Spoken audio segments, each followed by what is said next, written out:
Hi, I'm going to share a story on world missions by Jody Stinson. She writes in this book, The Biblical Expository and Illuminator for the Winter Quarter, and this is for February 6, 2022.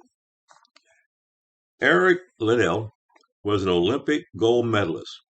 Although one of the fastest men in the world, Mr. Liddell shortened his athletic career and denied himself the continued renown that may have gained him. Instead, he took up his cross and followed the Lord, that's Jesus, to China, where he served as a missionary. With World War II breaking out, Eric refused to leave the country where God had called him to serve. He would die in an internment camp.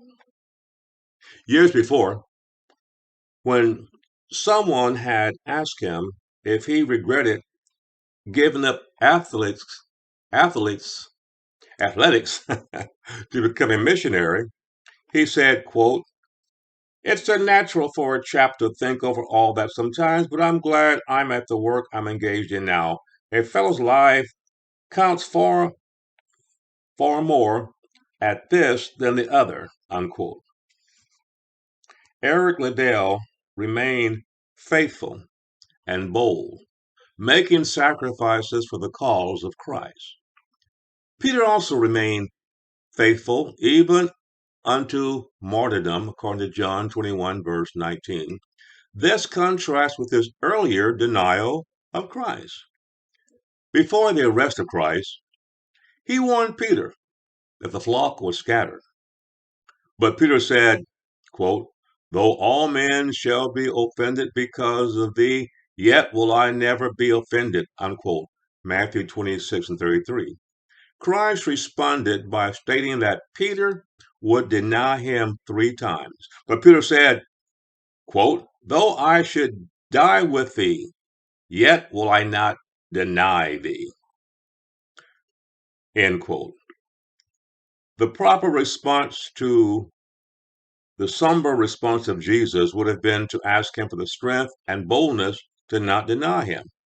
Peter's protest seems to be an indication that he thought his own strength would be enough, so he rather foolishly denies the words of Jesus.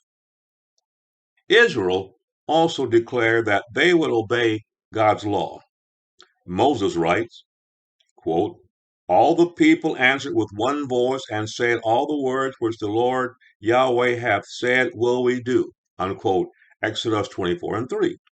And yet, how many times do we read of Israel's failure to follow God's command? Well, we too tend to trust in our own strength. But Jesus admonishes, quote, "For without me ye can do nothing," unquote. John 15:5.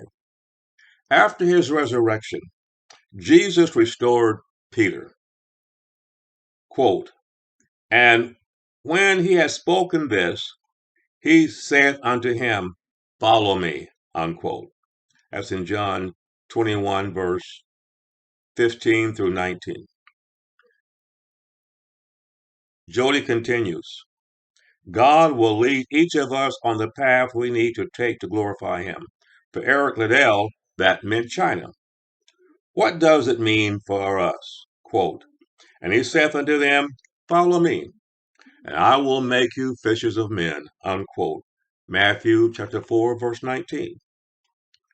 We must ever follow Christ, asking him for the boldness needed to sacrifice for him.